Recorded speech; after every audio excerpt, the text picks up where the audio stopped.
Good evening. It is with a heavy heart that we mourn the loss of one Louie Anderson. Born March 24th, 1953, he was a comedian, author, game show host, and most of all, a hell of a comedic actor. He was also a Mayflower descendant, if you could believe it. Dennis Miller once said this about Louie's style. One of the lightest on his feet comedians I know. There are very few guys I'm going to leave my dressing room early to watch. Louie has a fretted stare of a broken leg approach. Very nimble. And he wouldn't hammer points home. He would do a weave back that was almost Pulp Fiction-like. His film credits include Ferris Bueller's Day Off, Coming to America, Bebe's Kids, and the Coming to America sequel. But for those of my age, 34, we'll remember him most for his Life with Louie cartoon that played on Fox 5 a lot. It brought a lot of laughs and brought a lot of joy. He was always someone you can count on to show up somewhere where you least expected, but steal the scene immediately. It's a damn shame. Cancer continues to take some of our greats. He left us at 68. Quite frankly, I could have used 10 more years of Louie content. But that's just me. We here at WRKM send our deepest condolences to his family and friends.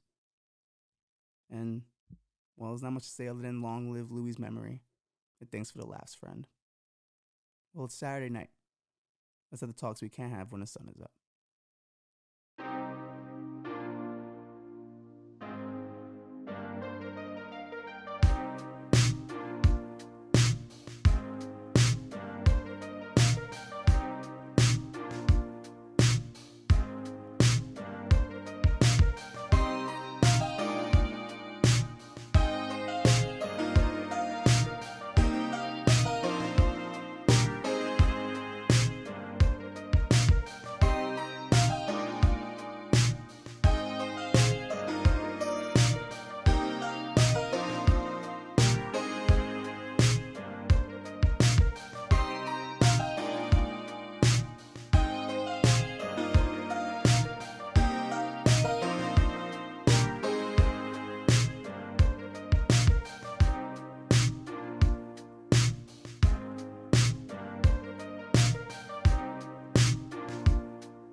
Good evening. I'm Rafael Martinez, and this will end in darkness. Originally, this episode was going to be a bit happier, a bit, with the jokey jokes. But then something happened this morning, which actually kind of took my breath away. I had seen Pauly Shore's tweet about the condition of Louie Anderson, who was in the hospital suffering complications with cancer. Didn't think he died next day, but he did. And there aren't too many people in the world I can talk to about this who will appreciate the enormity of this man's comedy legacy. But I knew there was one that I can call on, and he's now live on the phone with us.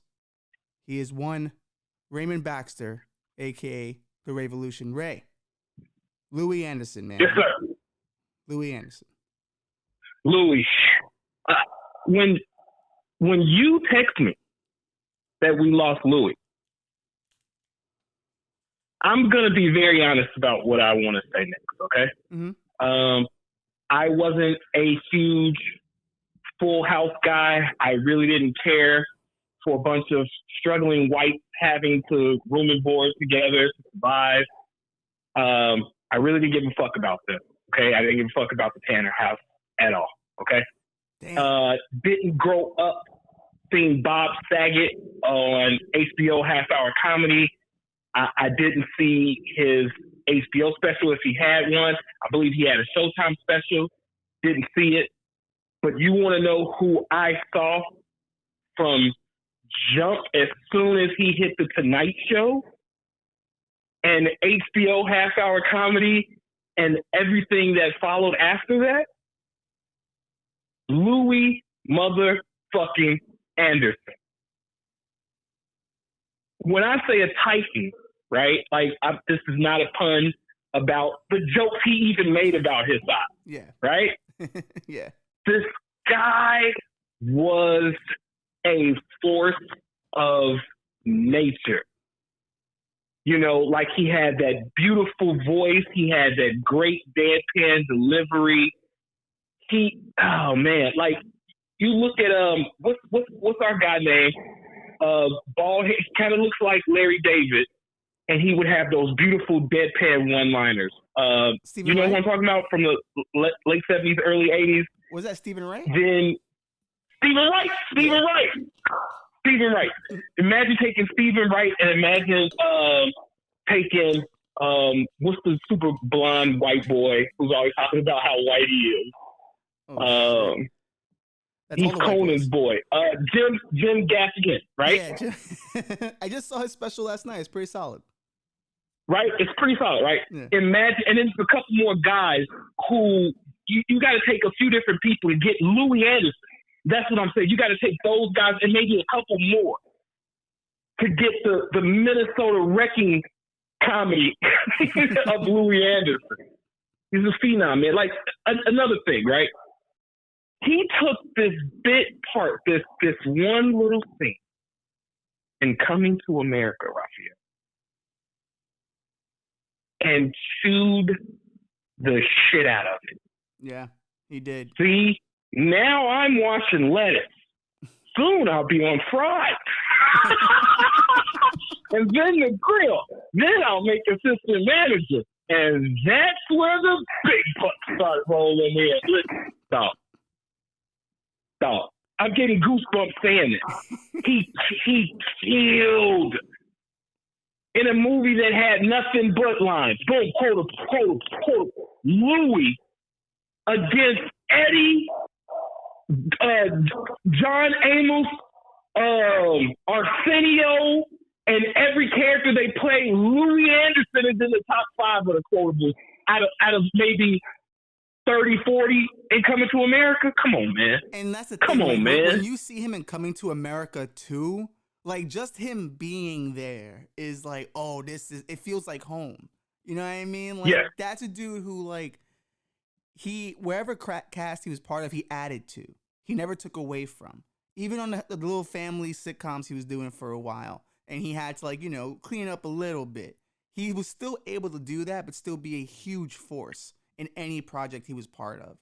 And when you're younger, because I know how I was introduced to Louie was through his cartoon, Life with Louie. Oh, which, listen, it's one of the best. It's one of the best. Like, it's one of the best. All time for children's shows, yes. Because here's the thing with that show. It would come on at the tail end of the Fox Kids lineup. So you knew your Saturday morning was over, but you were going to end it with Louie. You were going to end it with a killer.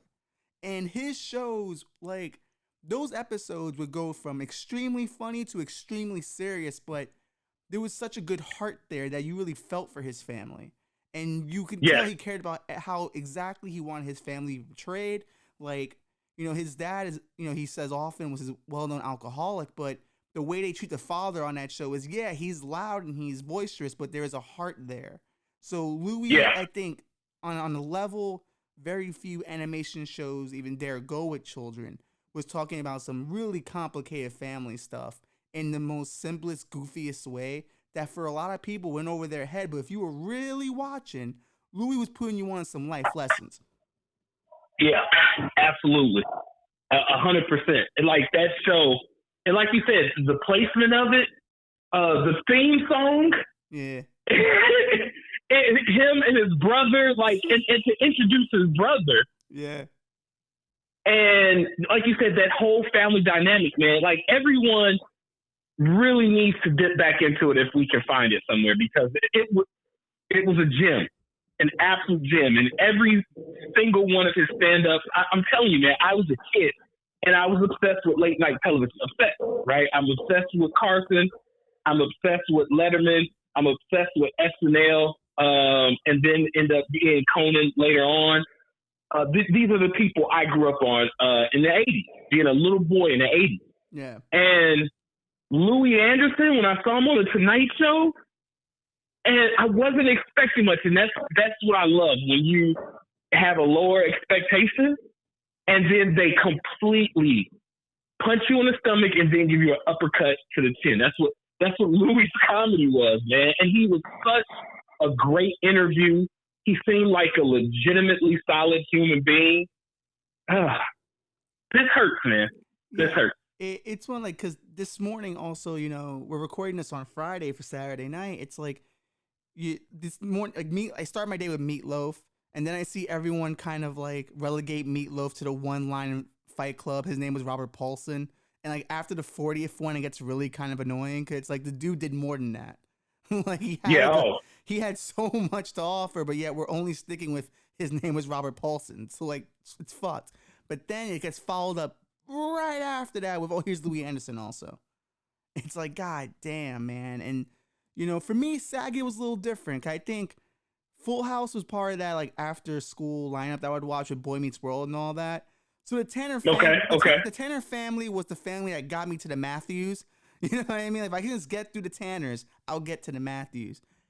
And and then finding Bob later, like, was interesting because watching Bob as an adult do stand-up, I was like, okay, like, he's kind of doing the whole I used to be the dad on Full House thing and I'm dirty, you know, yada, yada, yada. But then you would see him do other stuff, like other stand-up bits where I'm like, oh, this guy's like really fucking crafted. Like he's got something beyond that, you know? And he was really a comedian's comedian in a lot of ways. And yes, he was. And that's, you know, I always tell people, like, when you lose a comedian, you lose one of the most important ways that we deal with the human condition. You know, like laughter is one of the best and probably the only best way to get through life besides love, dude. Like it's one of those things that we can laugh about anything. And when you laugh about the things that hurt you the most, the way Richard Pryor always taught us to do, you're able to overcome those things. Or if someone's able to tell you a joke, it takes your mind off those things. So with Bob Saget, now you got Louie Anderson. It's like we're losing a lot of guys who kind of define generations, you know? And I'm just wondering who's going to step up in that place. You know what I mean? Because once we start losing the Chris Rocks, the Chappelles, I don't even want to think about those days, man. Because there's going to be some dark fucking days. And there's a lot of young guys. There's a lot of young guys coming up, but I don't know, like, I wonder. Like, I just wonder what the future looks like. But it also makes you think about your own age, too, man. Like, I'm 34 now, man. Like, I'm like, Chadwick Boseman already got me thinking about that when he passed away. So, like, you're starting to see this changing of the guard through natural means. Not even through the young cats taking their spot. It's nature taking them out. Yeah, it's nature. And I'm glad, thank you for bringing up Chadwick, right? And, like, that was a wake-up call for me because he and I are the same age, right? Mm-hmm. But one thing that I want to circle back to, right, is what you said about Tom, right? And it's really a love language. And I try to tell the women that I've dated, my current relationship, I'm always like, you know, I'm going to always choose comedy, right? I'm going to always choose comedy. And I'm going to tell you why. Right? It's two things that you know that I do and that I'm passionate about, right? Everyone knows comedy is one and the other is what? Cooking, right? Yeah. And I'll tell you, whenever you hear about anyone cooking from the heart, cooking from the soul, and that's the reason why we get soul food. That's the reason why ethnic food is typically seen as better because, you know, it's not as pretentious talking about, you know, all these techniques. Like, nah, man, like we know what we're doing and we're putting our soul and our essence into this. And it is so flavorful and you can just really taste the love. And the same thing with comedy, right? And these two things are love languages. And if people really truthfully approach them like that and stop with the divisiveness of it and just let the people that speak that comedian's language and get that love from that comedian. And we're receiving that love and we're giving it back. Like, let us love in peace. You know, bro, hey, this is a message. This is a motherfucking message. No, I'm serious, man. This is, and I want to say this too, right? I want to say this to, you know, I'm not trying to offend anyone that's a social justice warrior or anyone that's an activist or in these different communities, right? But I really need to say this right now, right? Yeah. Especially to the white ones, right? Stop coming after people like Dave Chappelle and other comedians that you disagree with, and you still have several uncles in your family that says nigger any chance that they get, that say very homophobic, that say very ethnic slurs. There are a lot of people. Clean up your family first. Take all that energy and go after the villains and the monsters that you know. Go fight the demons that reside in your family. You go take care of that. You go take care of them before you go after strangers you do not know. Please go after the demons and the monsters you're related to. Period. 100%, man. Like 100%. Like it's amazing because like we're now seeing this change in comedy where the comedians are now becoming like, before we say it all the time, all the comedians that are truth tellers, they're the ones that are going to keep it 100, even though they have their own biases of how they view things, even into humor, they're going to try to be as, honest about it as they can. And now we're in a place where like, they have podcasts now. So now you're getting to know them on a different level. And now everyone's complaining about podcasts now because these guys are unregulated. You know what I mean? Like, you can't keep these comedians down. They're going to talk their truth regardless. And now we're in this place where comedians are now looked at, I think, at any time in history, more important than ever. And I often wonder, when you look back, like, at all, like, you look at Richard Pryor, you look at Carlin and stuff like that, these guys were doing it at a time where all you saw was that hour special and that was it. Or if they dropped a movie, they were gone. Or went to late night talk. Went to late night. And like, so they kind of controlled, who they were for the most part, what you got of them.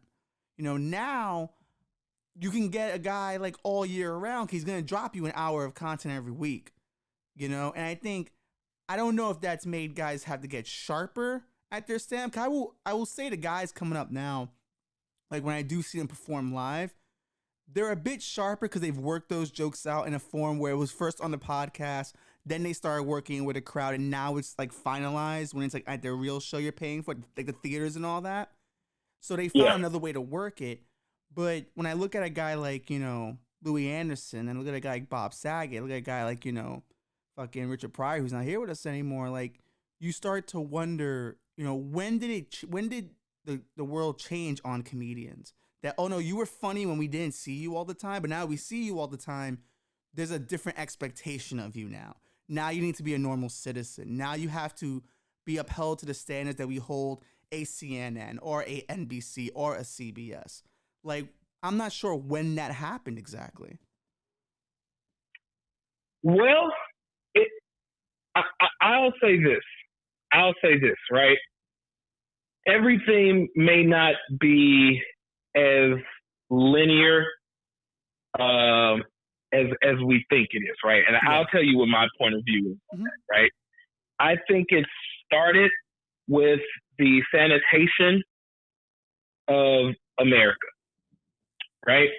Like, I can never remember that guy's name back in the day who was in New York City and he would wear the white suit. This was maybe at the end of the 1800s and the early 1900s and the early 20th century. And he became like he basically created the sanitation department. Yeah. Right? And stopping people from throwing their trash out the windows and cleaning up. Like, he revolutionized it. Like, he literally went out on his own and started this, reform. And so then America, slowly but surely, we started looking at labor laws, and then we started looking at child labor laws. Do you understand that the term teenager did not exist until the middle of the 20th century? Yeah. And it was created for child labor law to identify who you were, where you were in life. And the teenager was now a demographic, and we started to do advertise for the teenager. And that's when you started getting Tiger Beat and artists and shows to target the teenagers because those people used to be getting married and started having children. Yeah, like just 50 years prior to that. If you look at like the guys who were off to World War I, you know what I mean? They left at like 18, but when they came back, they were aged like fucking 40 years. Dude, 16. They were going out. They were going 16. out. Yeah. But yeah, you had guys with 16. And so then now I'm still going with it, right? Mm-hmm. Gotcha. So then you had people, right. So then here we go with, you got to start saving your lives. You guys got to wear seatbelts. You guys got to start driving a certain speed limit, right? Look what's happening here. Look what's happening. Yeah. Everyone is telling you at these various stages of American history that we know better and you need to be safer and for everyone involved, right? Not just for you, right? Listen to this now. I remember growing up when they were smoking on flights. I remember going to restaurants and they were smoking in restaurants. Okay? I remember that, right? And then when that, like, do you remember that didn't really come to a head until the late 80s and 90s where it was like, hey, stop doing it. People, you got to think about everybody else. And, I think by time I was around maybe 7, I remember seeing on the news a lot that New York was barring a lot of like indoor smoking and stuff like that. Even to the point where even outside the bar smoking became a little bit of a problem. Yes, it did. Yes, it did.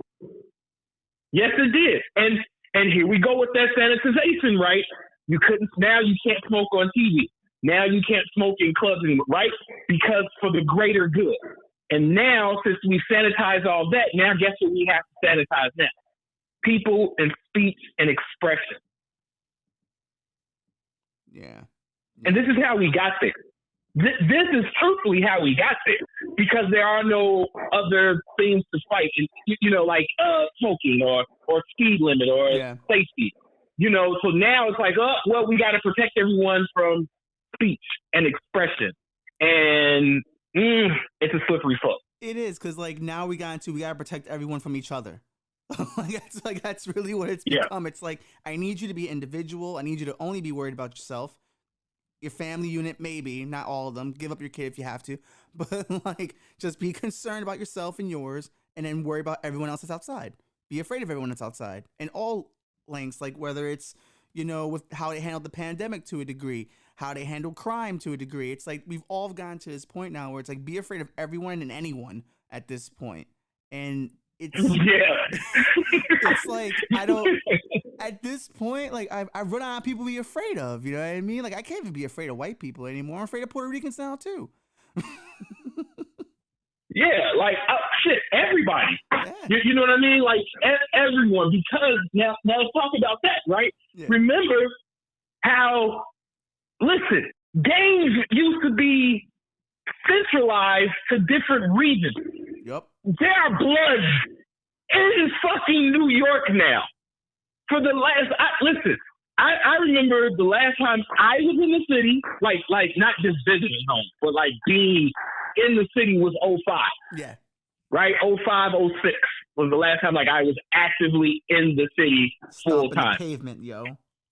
Right. And I'm like, when the fuck did bloods get here? They were in the Bronx. Yeah. And I was like, what the hell is going on? This blood culture that started, look how long it took to permeate to the East Coast from LA, Southern California, thousands of miles away. And it took 40 years to get to New York. And now how many conversations do you hear? Like, I hate when I'm on the internet and someone from Iowa is saying dead ass. Like, what? Like, there's nothing contained anymore. So everything is out. So now, everybody's a tough guy. Everybody's a smart mouth. Everybody, like, it's all where it used to just be contained regionally. Nah, not anymore, man. Everybody's doing it. Everybody's taking our fucking stick. Like, what the fuck is going on, man? Listen, I've got people in Cincinnati saying bing bong, and I don't even say it, and I'm not happy about it. There's no subway out there.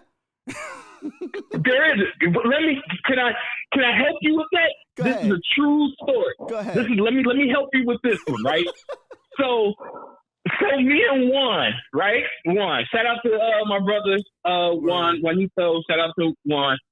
He and I always talk about the city, sister cities, and the pipelines, right? Yeah. And this city has a pipeline from there to here, right?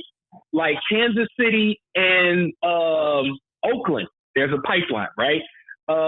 It's weird, right? Kansas City, Oakland.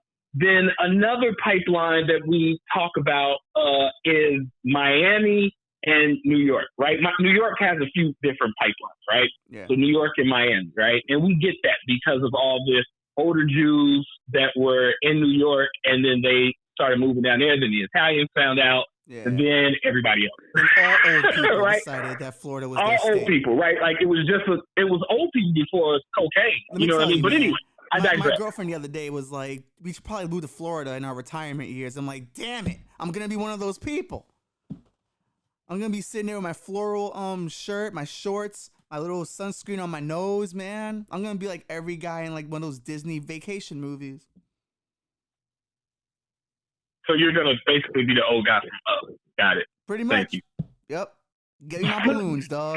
Get me my balloons. So the next pipeline that he told me about that I had no idea, right, was New York to Cincinnati. You know, I can see it though. It's a very, like there were a lot of people leaving New York and coming there, especially during the drug traffic era, because that central location was people were picking up drugs and then they were taking it back to Cincinnati. A lot of people don't know it's Cincinnati. And if you go there, Timbs are huge. Like the New York culture exists in Cincinnati. It's wild. That's crazy. Wild. So I can see how Bing Bong is. You get the bootleg liquor from Cincinnati to New York and vice versa. Because I think there was a dude there who was technically a registered pharmacist who was able to get a lot of the whiskey seen as medication right before Prohibition happened. So he kind of like locked down this like huge supply of whiskey that would last him for years. And he was stingy as fuck with it. But like he would tell the government, listen, this is for medical use only. I'm only shipping it for medical use. And it was like the only legal whiskey that was really going on at that time. And he would get it to Atlantic City, New York City, Miami. So I can see the pipeline. Like in hindsight now, I can see the pipeline. Yeah. Damn. But see, that's the thing. Like considering that like now cultures travel, you know, so quickly through the internet, social media, all that other stuff, you would think that we would kind of start to all agree on a uniformed language almost. Like we'd all kind of at least be like, all right, let's turn this into an American thing, or at least our national identity of it. You know what I mean? Like I feel like there's an opportunity there, but there's still a lot of divisiveness amongst the regions still, because the regions still want to hold on to what's theirs. But there's some stuff you can't even hold on to anymore. Like Deadass I can't hold on to. It's gone.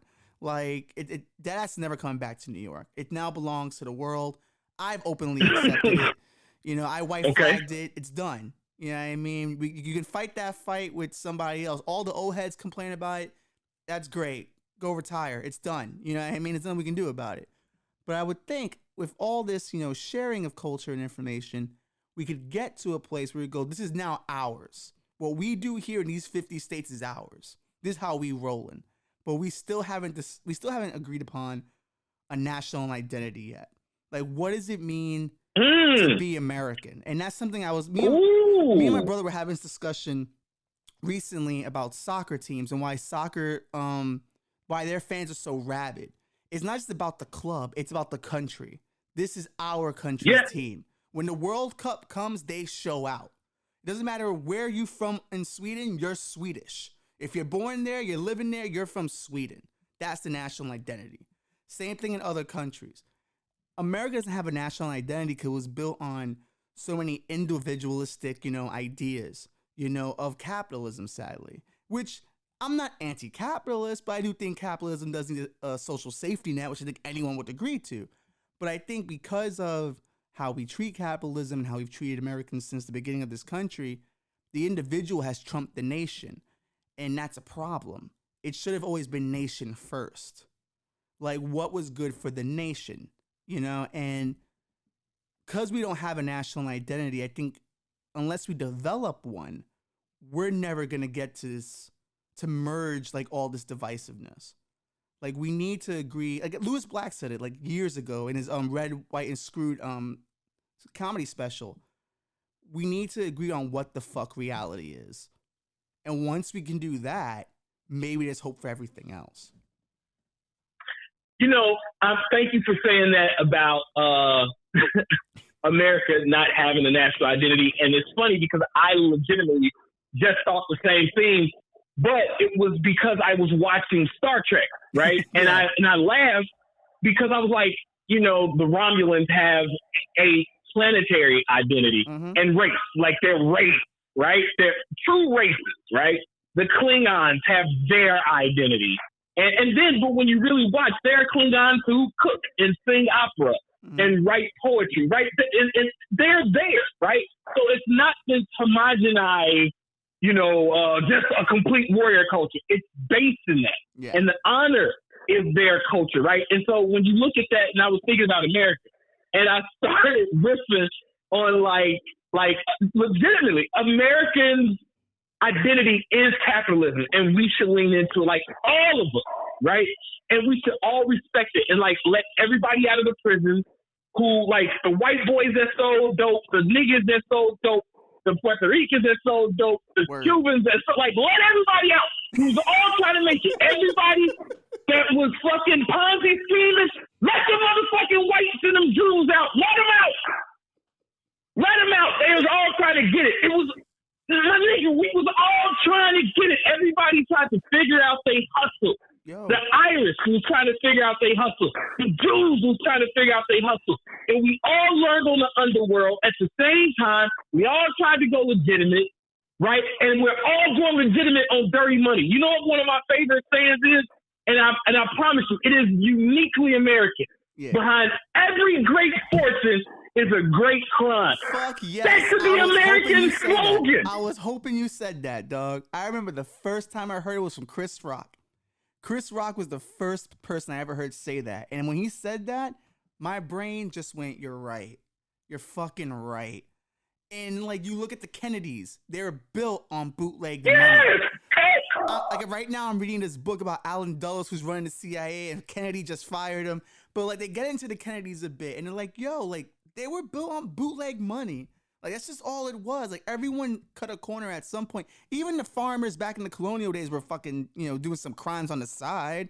They were raiding pirate ships and shit. That's how America was born, with a bunch of criminals. Unlike Australia, Australia was too, but Australia was a prison.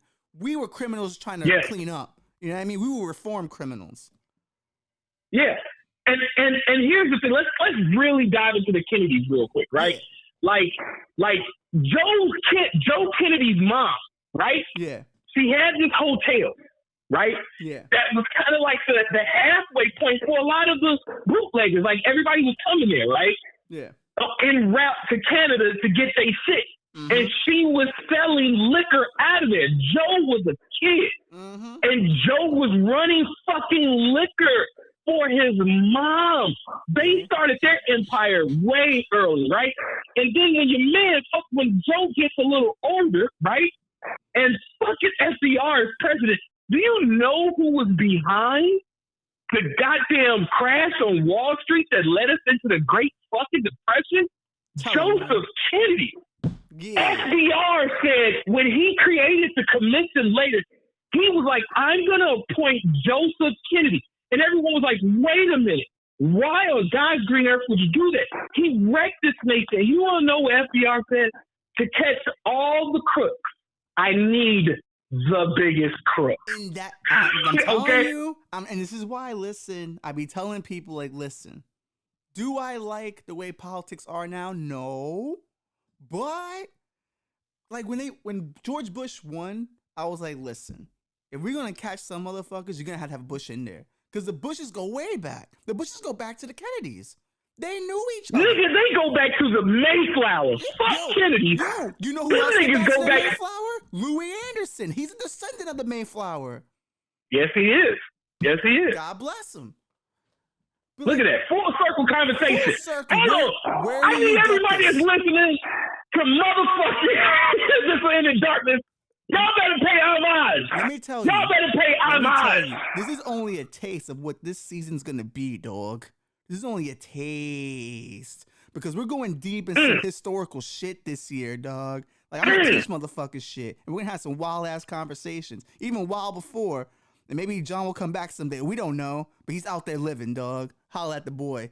He out there and he sends his love, by the way. The kid's getting like every college admission letter I've ever seen in my life, dog. I've never seen a kid. Like he out here dunking on niggas. Yo, he academically dunking. He dead ass academically dunking. He's got more acceptance letters than I've ever had, like, straight A's in school, dog. Like I'm half embarrassed but really impressed. I'm like, you came from the same genetics I did. Nice. You pulled it off, yo. But that's the thing about it. He's got more acceptance letters than I got positive pregnancy tests. I got it. Oof. Yikes. Let me tell you. Yikes. It's a graveyard. It's a graveyard. I'm Jack Skeleton.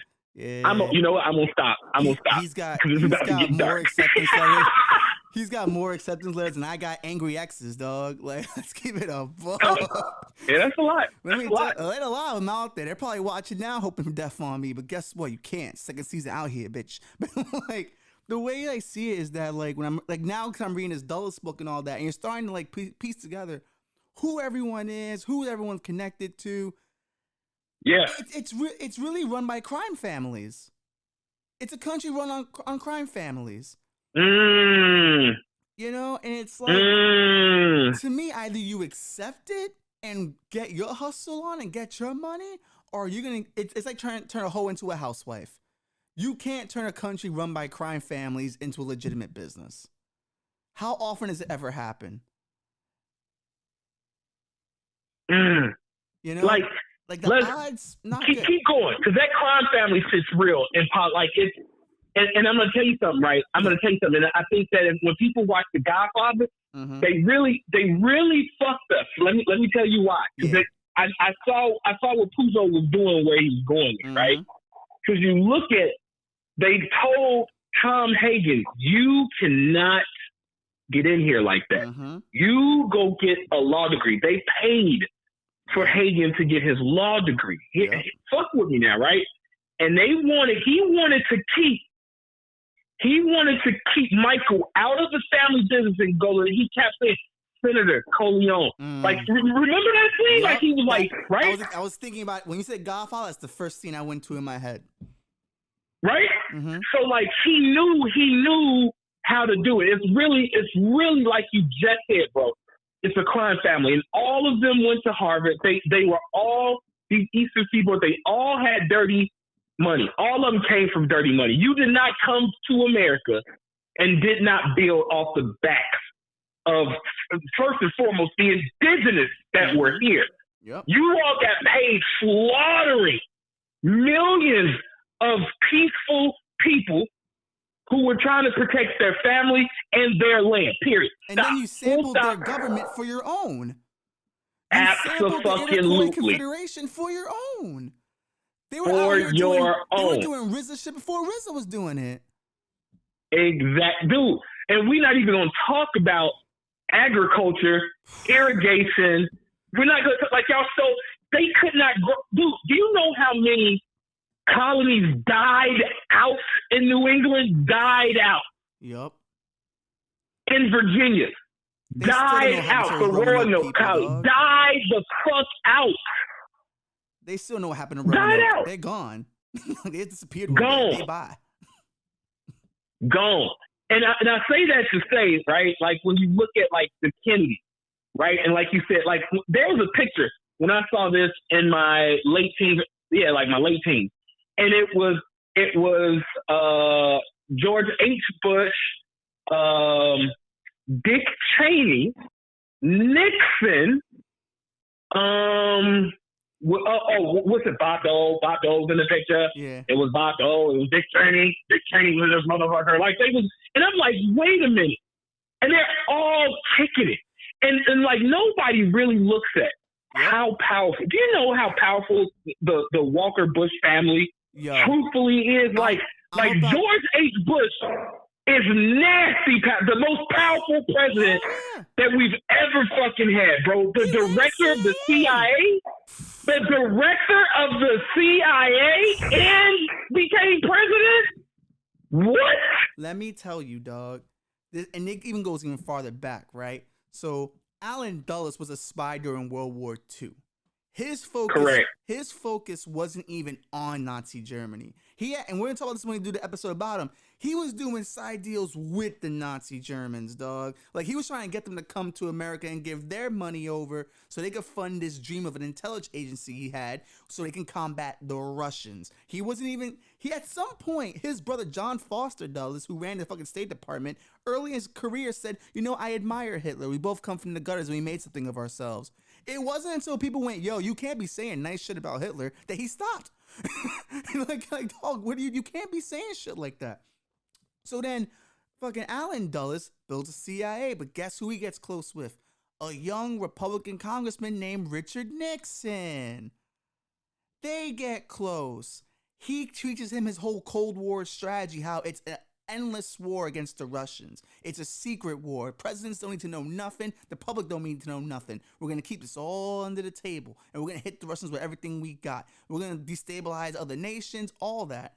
The current foreign policy that was built on the backs of Allen Dulles, Richard Nixon, who then fed that over to Donald Rumsfeld, who then gave us the war on terror. So it's all connected. It's all the same 14 people, just trading ideas and just going, hey, this sounds nice. This sounds nice. On the first episode of this show, we talked about how there might not be an Illuminati, but it's a Bohemian Grove. You know what I mean? Like, they do get together. They do share a lot of ideas. So it's when you start to realize this whole country is run by a central group of a few people. There's two ways you go about it. You either full on revolution, because it ain't going to be done nicely. They're not going to willingly give up power like that. Or you just try to get yours and just open the floodgates and let everyone try to get their money up. Because I think the national identity should just be the hustle. Gary V should be our next president. let's just start the hustle economy. Gary V, very tough. Nah, I'd say, like, legit, if we gonna keep it a buck, our next president that we can all relate to, I'd say it'd be like 50. Yeah. You know what I mean? Like 50. Like we all saw his rise. We all know his story from, like hustling on the street. Like nobody's ascension, not even Ye, because when you even look at Ye, right?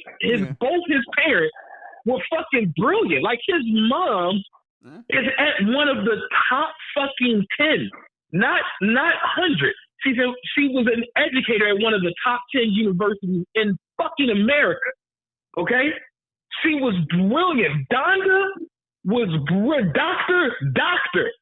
Like, City was off the street and then hustled every little thing to go all the way to being an icon in hustle culture. You know what I mean? Like, because Gary V, no disrespect to him and the Baranchek, wherever the fuck they came from Eastern Slavic motherfucking big head, goddamn water on the brain culture. Like, all the motherfuckers over here after the huge ass heads. Because, like, I don't know what's going on over there. We need to look at that. But his family still, at the end of the day, owned the wine store that he grew up in and started. Like, they came over here with, nigga, you did. You had a storefront. You had a business. You had cash flow. Fuck that nigga. 50 Cent had shit. He was living with his grandfather. His mama got killed by a nigga that looked like James Brown. I mean, not James Brown.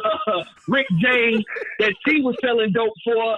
Got murked in Jamaica, Queens, right?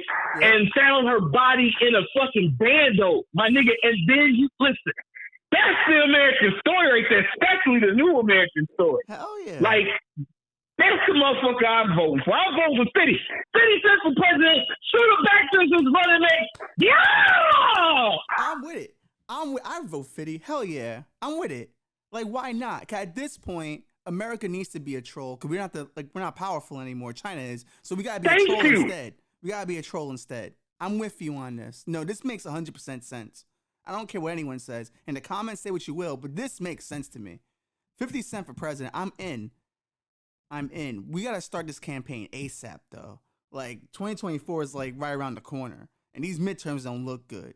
Well, what's he running as though? Independent? I don't know. I mean, listen, the genie's out the bottle now. Like at this point, and see, here's the other thing about America, right? Like everything that we have, right? When you really look at it, we're about branding, right? America's big on branding. And the biggest brand, and I don't give a fuck what nobody says, but you pay attention to this shit, right? The biggest brand is always split between two. The most viable brands are always two, right? And strangely, they're always either red or blue. Let's see, Democrat, blue, Republican, red. Coca-Cola, red, Pepsi, blue. Shall I continue? If you like. Shall I? Ford? Huh? Huh? We're getting the cars now. I love cars. Let's go. Like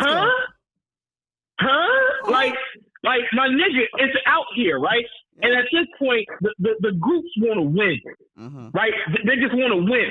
They want the candidate that they can win and they can keep their policy and their agendas not just afloat, but to push forward for the next how many election cycles. You know what I mean? And I could see legitimately 50 getting on the Republican ticket. Listen, I could see 50 winning. I could see 50 and not on some dark horse shit. Who's the running mate? Legitimately to legitimize him, man, I would say maybe Christie. Does he have any juice? Because I'm trying to think of someone that. Let me tell you, he dropped that book of his that was anti-Trump, and it barely sold, dog. I know people who self-published. And it barely sold. Like, I know people who self-published and made more than Chris Christie did on his own book. I'm trying to think of a name that wouldn't overpower it, like because you have to. It's right. He would almost have to go and do. You have to go to the family that knows brands, dog. But you get the next generation, B. Donald Trump Jr., B. You balance it out on the Republican ticket. Like 50 and, like, dog, that party's wild. Because they both party. They both say whatever they like on Twitter and on interviews. They'll have each other's back ridiculously. Like, there'll be no backstabbing between the two of them. And they both know branding. And at that point, if you're on the Democratic side, you gotta go Michelle Obama and Oprah. Only way you can beat them. If you have a chance at all. Oprah's got the money, Michelle's got the class. Bam. It's honestly, we're entering a battle of the brands. That's America now. A battle of the brands. That's it. That's what it is. And again, we go back to it.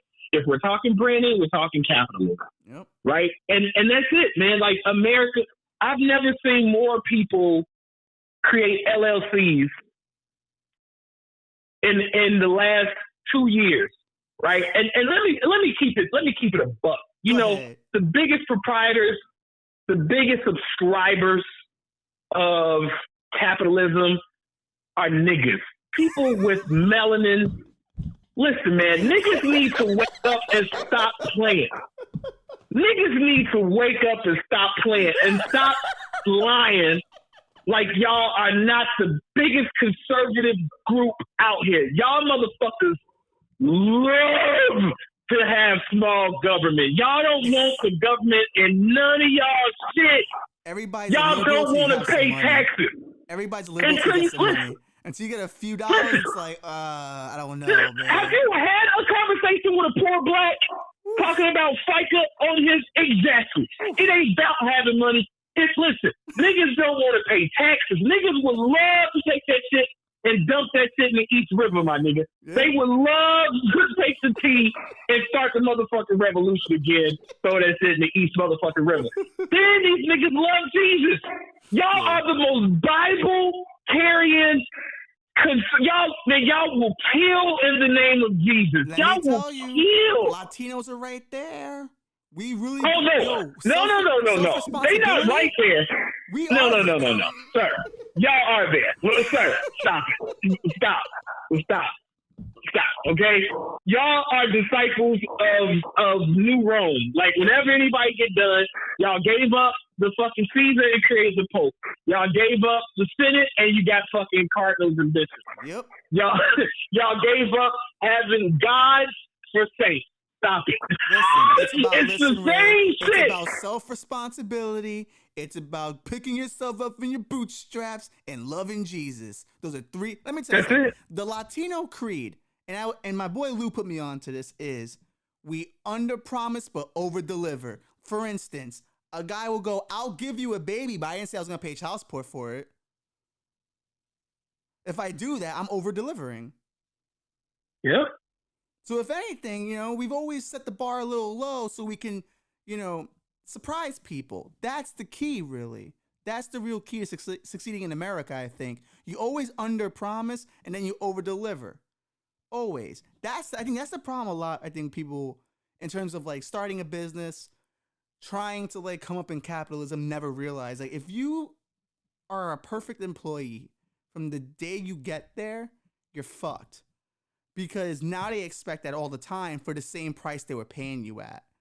But if you gradually take on responsibility and legitimately responsibility on your own, and no, I can do more, but it's going to cost you this. I can do more, but it's going to cost you this. Like, where I work at now, I came in there as a very reasonable employee. Let's put it that way. I clocked in, I clocked out, I was where I was supposed to be. Now, was I always doing my job? I did it enough to go, we're else done enough. Let's put them forward. Then I would go, I'll do it, but you got to pay me more, though. And I kept doing that every rung of the ladder. Now I've gone from, like, being the dude who pushed the orders out to the client's car to now I'm doing the sales for, like, VIPs, man. All because I doled it out a little bit. Just like I did enough to go, I'm doing good, right? Yeah, you're doing great, but we want to see more. Yeah, it's going to cost you a little bit more, though. I kind of want, if I'm going to do more opportunity, I kind of want a little bit more money. And I think that's the part of it that people don't realize, that you got to under-promise. And I think that's what America's best at. So, like, when you look at the Barack Obama presidency, or any presidency, really, they always come in there going, hey, we can do a few of these things, but not all of it. But we're going to make you think we can. And once they're in, they just continuously beat you down with, I tried, I couldn't get this done. I tried, I couldn't get this done. But didn't I get gay marriage, though? That's cool. I couldn't get, economic balance between the middle class and the lower class. But hey, two groups that couldn't get married before can get married now. How about that? It's the American way, baby.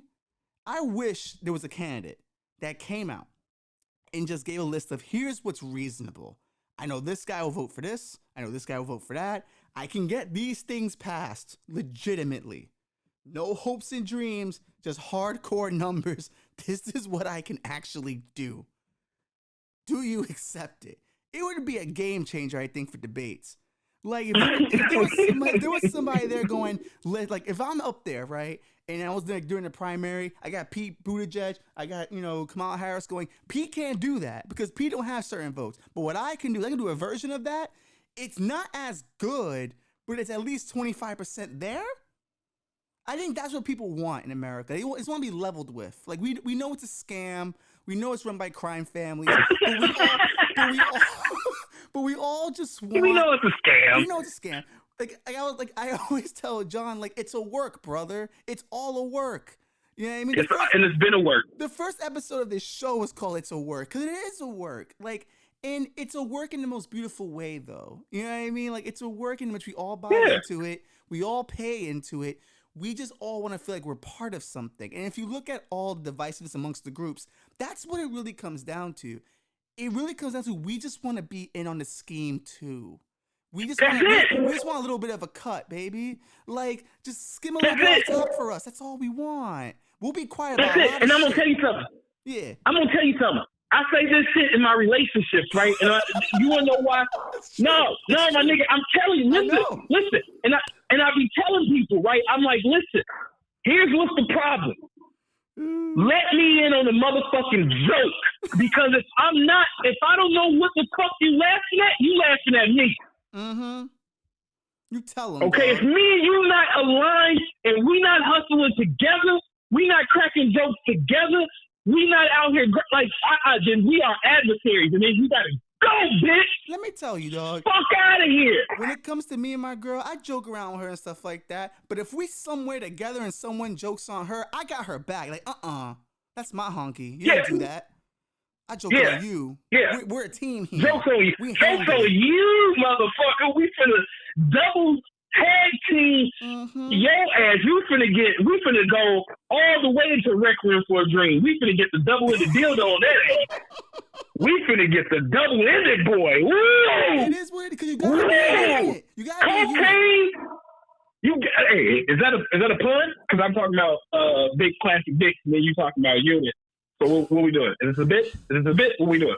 Is this a thing? I didn't know. What are we doing? Honestly, both our minds. We got to be a unit. I'm talking about plastic dicks. Routes. You're talking about plastic dicks. I'm talking about units. We're there. I think we're there. We're there. Different avenues. Cocaine dildo party. Listen, if a couple can't have a cocaine double dildo party together, are they a couple? Great, man. What's the cash app? Because I got to send you an offer. I got to take time. Because you preaching now. Because now you preaching. Baby. That's all I'm saying. Now you preaching. I'm just keeping it buckies. See, now you out here. You spitting now. I'm just keeping it buckies, man. Them is bars. Like, but that's what Them it is is. bars. We all just want to be part of the scam. So I think if you're in government, you have to realize if you make them all part of the scam. Like, listen, I think I would be more into like war in Afghanistan if the lithium that we were stealing from there, I saw some kickback from that. I don't think I'd be as upset.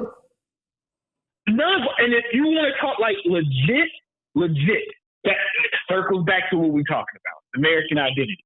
If we say, hey, y'all, listen, America, hey, let's go get everybody else shit. We run it. We're going to lower your bills. We're going to be like, oh, yeah, hey, the more we have, the more like, oh, okay, bet. Anybody signing up? Oh, hell yeah, I'm a part of that. Yeah. And then let's privatize. Let's go ahead and just privatize. Let's just privatize. And let's just stop playing. Let's just stop playing. Like, let's just make it all make sense. But it's only going to certain people. Yeah. And it's like people talk about this 1%. Man, it's so smaller than that. It is like you said, man. It is like you said, it's about 16 people, man. It's truthfully about 16 people who are truthfully benefiting. 16 people, man. You ain't lying, bro. As Brad Pitt told George Clooney, Tess does not split 11 ways, dog. That's what they got to realize. America does not split 16 ways, my guy. You got to split it with everybody. Everybody wants a piece. Let me have a piece of the goddamn regime wars we got in South America. Granted, terrible. We shouldn't be doing it. I want to make that the policy of WRKM. We do not believe in regime change wars. But if we're gonna, let me get a kickback. Let's get a taste. Like you said, I want a taste. Nick, hey, I want to wet my beak. Huh? Yeah. I want to wet my beak a little, huh? I want to fucking spread it around. I want to fucking wet my beak a little, all right? Hey, well, you want fucking away? We fucking starved out here. You got fucking fat. Just give me a look. I just want a fucking taste. Huh? Give me a fucking taste. That's all I'm fucking asking for here. And you know what? All right? You know who got a real good taste? Louie fucking Anderson, dog. He got in there and he got a taste of the American fucking dream. Descendant of the Mayflower, one of the greatest comedians of all time, Louie fucking Anderson. Got to wet his beak a little bit, and God bless him. He got to wet his beak. Thank you for having me, sir. Yeah, it was great, Ray. Thank you for being here with me and helping me get through this morning without Louie. And I think we might have saved America right now. I think this is the hour. I think this is the hour we healed all the wounds. I think America saved, my nigga. Yeah. I think America is safe. I think you got a couple quotables out here. Let them bitches fly. We got a couple of Let them fly. Yeah, we're on TikTok now, dog. So get ready for the TikToks to start rolling through. That's how we roll. Let them fly. The American eagle is about to soar. But let's keep it a buck. I think I know and Ray knows how this one is gonna end.